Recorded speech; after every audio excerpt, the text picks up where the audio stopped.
Hello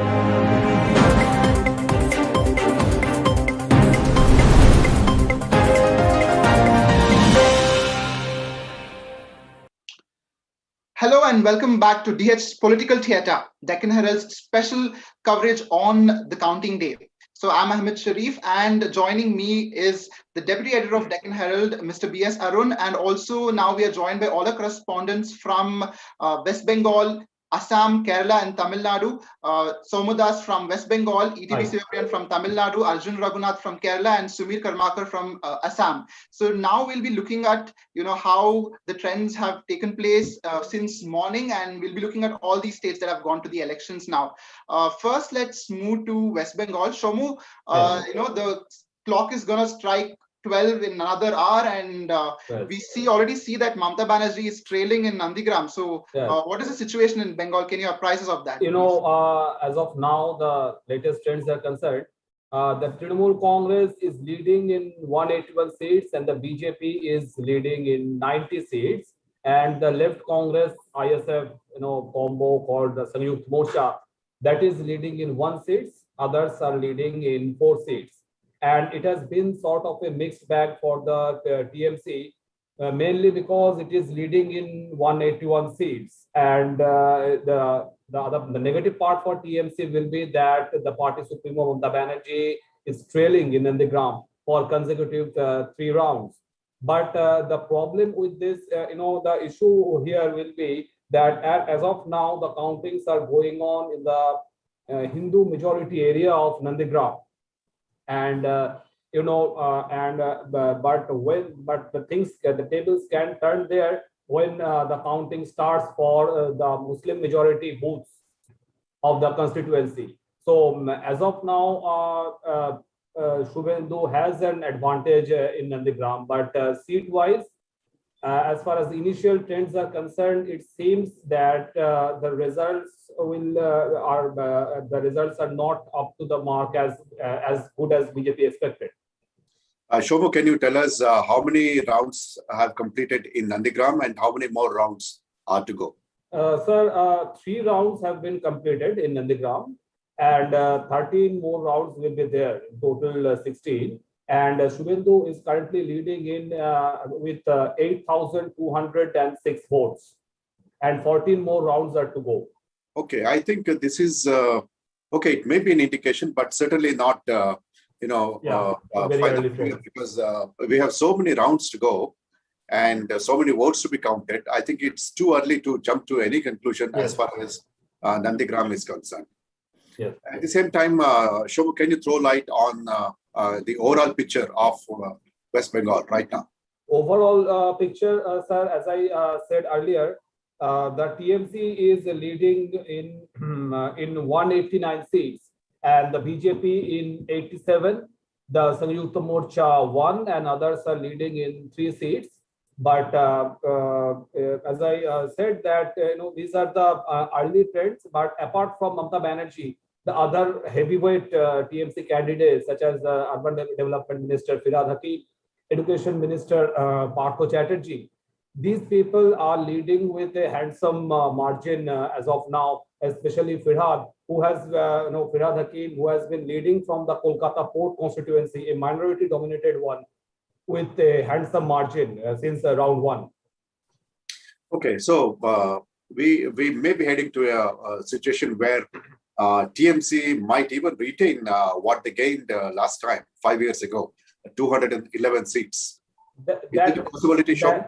No, sir. That I think, as far as my opinion is concerned, that will be a bit unlikely, because in 2016 there was no BJP factor. At that time, BJP was considered a fringe element, and as far as the Left Congress alliance is concerned, they will struggle to retain their political relevance. Yeah, but one interesting factor in West Bengal was that in the 2019 Lok Sabha elections, the vote share of BJP jumped from just 10% in 2016 to 40% in 2019.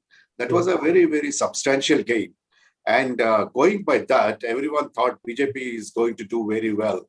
And even if they retain, even those 40% of votes, they should be doing very well now, but it doesn't look so. But one, sir, obviously it's a fact that BJP's vote share increased, but one has to keep in mind that TMC's vote share also did not decrease. Their seat numbers decreased, Absolutely. but their vote share had an increase of 2 to 3%. And ever since 2019, BJP's comments, campaigning, tactics, they have been extremely polarizing. I mean, if you look at Shubhendu Adhikari's remarks, the way, he had taken jibes at Mamta, very, I should say raw jibes at Mamta for accusing her of minority appeasement. So, the fact that a state which has almost a 30% minority population, such remarks is likely to consolidate them further behind the TMC. Yes, it's in fact, if my memory serves right, TMC secured 45% of votes in 2016, and it came down by just about 5% in 2019. Yes. So they did quite well and won. Yeah, but compared to 2014 Lok Sabha elections, TMC's vote share has increased. If you compare it to the 2014 to 2019. Yes. So, I mean, it's very rare that, one political party, I'm talking of BJP now, it's very rare that in a span of, say, just about 4 years, a political party increases its vote share by over 30%. From 10%, you jump to 40%. It's a huge gain. But BJP knows how to fight elections, so we have to concede that to the BJP. Yeah, Sir, one thing I want to point out is, this rise in BJP's vote share, it may seem a very, a startling or striking thing. But for this, one has to go back to the 2008, not 2008, the 2018, the last panchayat elections in West Bengal. Since, it was with that election, BJP started to make its presence felt, and, TMC's overtly strong arm tactics, because in that panchayat election, it kind of turned people off from TMC. Just one example, TMC won 34% of the seats uncontested. And the situation was as such that their strong arm tactics was as such, or alleged strong arm tactics, that candidates were allowed to file nominations through WhatsApp, which is unprecedented in West Bengal. And the people in rural areas of Bengal, unlike the urban areas, they are eager to vote. And in that situation, it was like, they wanted to get back at TMC for allegedly not allowing them to vote in the panchayat elections. Yes. In fact, we saw a highly polarized campaign over the last 2 months. In fact, even before the election dates were announced, BJP had started the campaign. And in fact, today, this morning, I was reading somewhere that it was like warfare between BJP and Trinamool, or rather two persons, Mamata and Modi. Such a high-pitched election, I think we had not seen for so many years in the country, especially in an assembly election. The two massive figures, Modi and Mamata, they didn't want to even leave out an inch, of their campaign to the other. So it's going to be interesting, even when we come to the final figures. It's now a gap of, I think, over 30 seats as far as plans are concerned. So it's going to be interesting. And Shomu, what are the reasons you think now for Mamata to maintain this lead of 30-35 seats? Sir, the first reason which I want to point out is, if you look at TMC and BJP has no face. That is why they are going with Modi and Shah. That is the fact. And in West Bengal, the trend has, ever since the Congress's time, whichever party has won, mostly they have a declared chief ministerial candidate, or like in case of TMC, people know if TMC wins, Mamata will be the chief minister. But with BJP, candidates are also local faces. So one way that this fielding of sitting MPs is been interpreted as that BJP is trying to present to the people their future cabinet in case they come to power. And the other way to interpret is that they don't have enough candidates.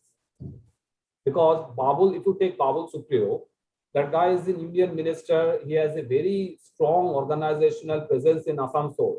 So what can be the point of, putting him in the assembly elections from Toliganj, where, where this area is a stronghold of TMC, and Babul is failing. Yeah, it shows the lack of confidence in the top leadership of the local leadership. They don't. Babul is leading right now to put up as a still candidate, and it's not very often that BJP doesn't project a chief ministerial phase, a chief ministerial figure in any state. Yeah, but Babul even in a state like Kerala, for example, even in a state like Kerala, everybody believed that Sridharan, though he is 89 years old, he is seen as the chief ministerial face. Although everyone knows that to gain even one seat, BJP will struggle in Kerala. Okay, now coming back to West Bengal, Shomu, where do you see Congress left parties are heading? Also, alliance that Samyukta Morcha, Congress left and ISF. Sir, I think this time they will struggle to retain their political relevance, because the way things are going, they are going to fare even worse than in the last Lok Sabha elections. And the left, especially in here, the left has a role to play, because last time, if you see the 2019 Lok Sabha election results and the 2016 Assembly election results, left's vote share in 2000, the left's decrease in vote share in 2019 was almost equal to BJP's increase in vote share in the last Lok Sabha elections. So if left could retain its vote share of whatever it has got in the last assembly elections, it would have become tough for BJP. But right now, the alliance is barely having lead in 3 to 4 seats. That too, they may lose as the counting progresses. So it will be a struggle for, almost like an existential struggle for the left and the Congress. Together, they may not even reach double figures, perhaps. It's likely, because in Congress, suppose Murshidabad district, which is Congress's bastion, and where BJP is not much of a factor, mainly because the district has a 70% minority population. So even there, TMC is leading in several seats. And if TMC makes a big progress in Murshidabad, it is not only going to be embarrassing for Congress as a party, but also for Adhir Chaudhary as a leader, because Murshidabad is considered like, his district. Last year, and he was he is MP from Murshidabad. Yeah, he is MP from the Bharatpur Hospital. Okay. Let's move on and shift to Assam. Shumir, can you give us the ground view, the latest party position in Assam? Yes, sir. So in the initial trends, according to initial trends, the BJP and its allies are leading in 74 seats, 74 of 126 seats, which is more 10 seats more than the magic mark of 64. And out of the 74 seats, BJP alone is leading in 54 seats. And Congress and its allies, which they had formed as a grand alliance, they are leading in 35 seats only. And the other parties, the two parties, NTCA parties which came into being, they are leading in 4 seats. So as of now, it looks like, if we go by the initial trends, it looks like that whatever the exit polls say, the result is going in that direction. In that direction, yeah. And also, this is the only state where the BJP is likely to gain power. Yes, sir. Retain power, rather. Okay, Shumir, what do you think are the reasons for the BJP to retain, retain power in Assam? So, if you remember, in 2019, Assam had a very violent protest against the CAA. So in that time, BJP was really in a back foot.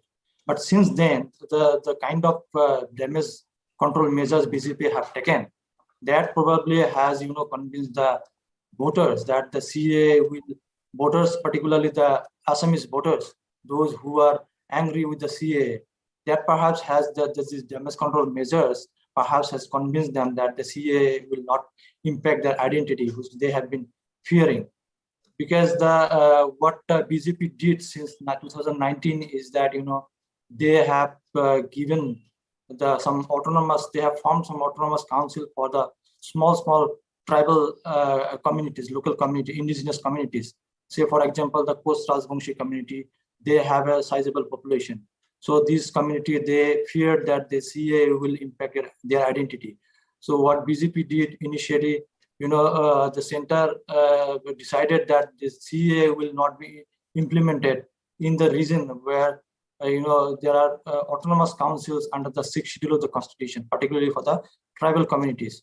So tribals are tribals, particularly in Bodoland region, and there are 2 other districts called North Kasar Hills. These are hills districts.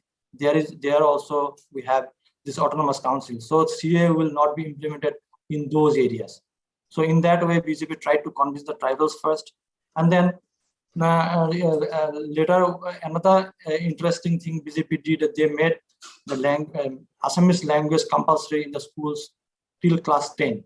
So that helped BJP to convince people that they are really committed to protect the Assamese language, because many people, because particularly the indigenous Assamese people and those who protested against the Citizenship Amendment Act, they fear that if the large number of people from Bangladesh, the migrants, the post-1971 migrants are given citizenship, then these Assamese people will become minority, and ultimately their language will be threatened.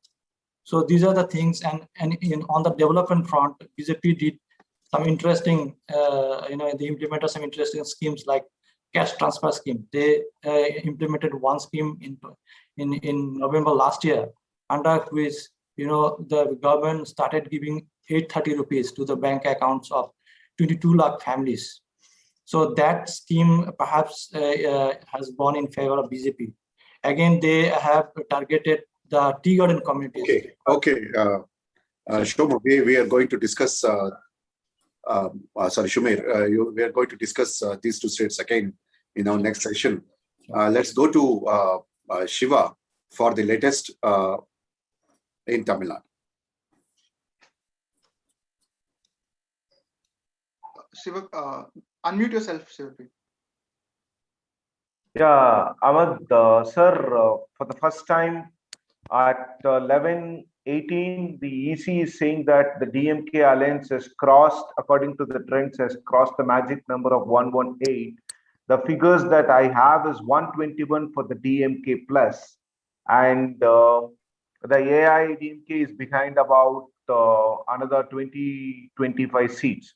So it looks like the DMK will form the government, but with a reduced majority, or maybe the DMK will be dependent on its allies. But again, this is early trends, and this is exactly the opposite what we were seeing some 20 minutes back. The DMK did not even inch up to 100 marks. Now the DMK alone, the DMK party alone has crossed the 100 mark. And so I think we need to wait for another 1 hour, 1 or 2 hours for things to pan out. So for now, the DMK is leading with 121 seats. Yeah, I think it's perhaps safe now to assume that DMK will form the next government in Tamil Nadu. And can you just take us forward as to by when you expect a new government will be in place in Tamil Nadu? And will it be for sure Stalin, the next chief minister? Yes, sir. If the DMK crosses that 118 mark, even with an alliance, I think DMK is already with 104 seats. That's the exact figure that is coming on the ECI website. So 104, if they shore up to that 118 on their own, then there is no doubt that the DMK will form the government. Anyways, the DMK plus alliance is a combination that went to the polls. So I think the governor will be obliged to invite them in the first place. And if that happens, I think in the next few days, we can see Mr. M.K. Stalin swearing in as the chief minister. Is it likely that he might invite Congress and others to be part of his government? Sir, I think that actually depends on figures. because if the DMK crosses about 120, 125, then the DMK will not be obliged to call anyone to be part of the government. I would like to point out that when the DMK won just 97 in 2006, Mr. M. Karunanidhi did not invite the Congress to be part of the alliance, but wanted them to provide outside support. But we need to see how things pan out. So maybe in the evening, we will be able to give a clear picture to our viewers. But right now, it looks like the DMK is on the course to power after a gap of 10 years. Any idea what is happening right now in the DMK front? Where is the what is he doing? Is he already meeting, having a meeting with his close lieutenants and maybe even thinking of the formation of the cabinet? Yes, the DMK has been ready for quite a long time to form the cabinet. There were rumors that Mr. Stalin has even kept his cabinet list ready, but now he is at his residence watching television and talking to his cadres and also getting inputs from the IPAC team, Prashant Kishore's team that helped them. So maybe by 2 o'clock, 3 o'clock, I think when we get a clear picture, we may be hearing from Mr. Stalin on what he feels about the victory. And I think that if the DMK is very comfortable, then they will form the government by Wednesday, which is May 5. That is pretty early. That is, isn't it, sir? Yes. Yeah, but in Tamil Nadu, they usually don't take a lot of time for the swearing in. And with COVID and other things, I think the state is staring at 20,000 cases a day. So I think the new government would want to come to power, assume office very soon, very early. Very early and with not much of celebration around because of the gloomy, picture that we have been seeing across the country. Okay, Shiva, can you just throw very briefly throw light on where all DMK and its allies have done well in Tamil Nadu? So the DMK and its allies are doing very well in southern districts where the Congress also has a very Shiva, you can see the picture on our screen and you can just go by that. Sir, basically the DMK alliance is leading in regions like Delta, Kaveri Delta and southern regions where the party, where I could see during my field visits that the DMK was enjoying some goodwill among the people, and the BJP's participation in the ADMK alliance was also doing a lot of damage to the ADMK. So in western part where the ADMK is always strong, I think the ADMK is likely to retain that stronghold, and also they are doing well in the northern parts of Tamil Nadu.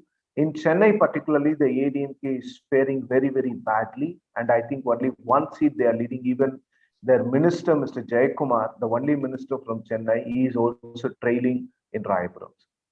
Yeah. What I see on our in our map is ADMK is doing fairly well in the northern parts of Tamil Nadu and even in the western areas. And Tamil, the blue, the DMK doing quite well across the state, except of course in the northern part of the state. What is the reason, Shiva, according to you? Sir, the northern part, why the lead could be for the AIADMK is one reason. The AIADMK government at the last minute, literally at the last minute, just hours before the election was announced, they passed a bill giving 10.5% reservation to 1 year, a very dominant community within the MBC quota. So that could have helped the AIADMK alliance because the PMK, which contested in 23 seats in this region alone, they don't have influence outside this region. So they contested 21 out of the 23 in this region, and they are leading currently in 10 seats.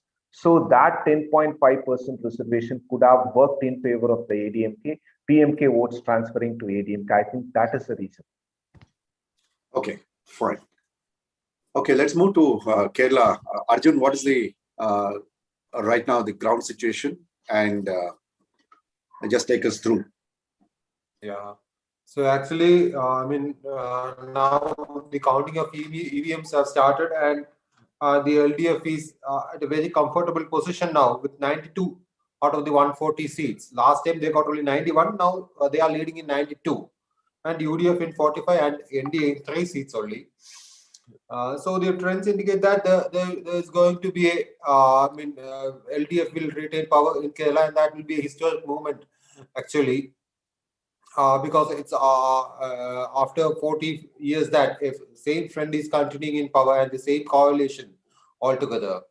And most of the prominent leaders like Pinarayi Vijayan, Umman Chandi, Ramesh Chantala, and from BJP, E. Sridharan is leading, and that Rajya Sabha MP Suresh Gopi, he is also leading now, but marginally only.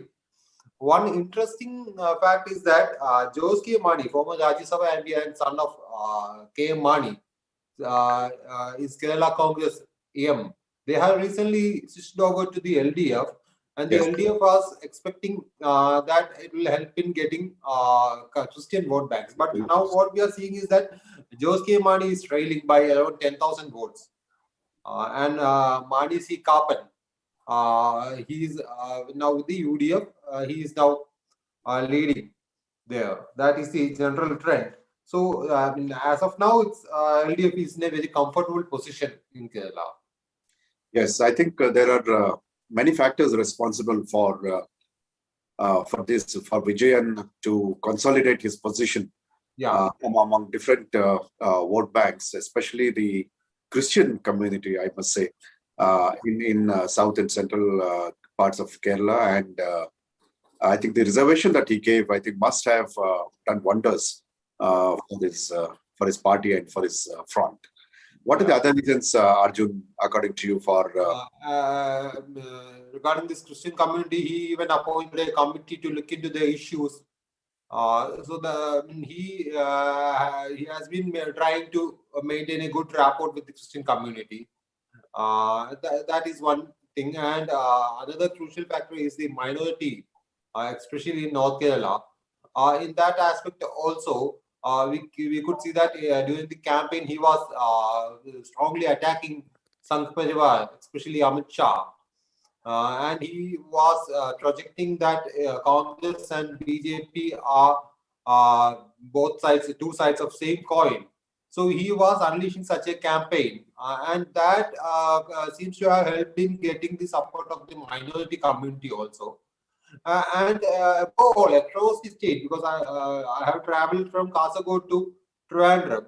So everywhere there was a general appreciation about the welfare initiatives as well as its leadership quality, welfare and development, especially the welfare, like enhancing the social welfare pension from 600 to 1,600 to around 35 lakh people was a very significant factor. And most significant was that there is no due. Usually there used to be 6 or 7 months due in social welfare pensions. Right now there's no due. Okay. I think we are coming to the end of the session. Ahmed, anything to say? No, sir, I think we'll just wait and see how the trends go about. And of course, we know that the DMK is ready with a champagne bottle to open anytime to celebrate in Tamil Nadu. And I think in Kerala also, I think the LDF is ready for some celebrations. But again, we'll meet back again at 12 and go in depth in Assam and West Bengal, where the actual fight between Mamata Banerjee and Modi is in West Bengal. And Assam, we'll see if the BJP comes to power again. So thanks you all for joining for this session, and we'll see you at 12 again. Thank you. Thank you all. Thank you.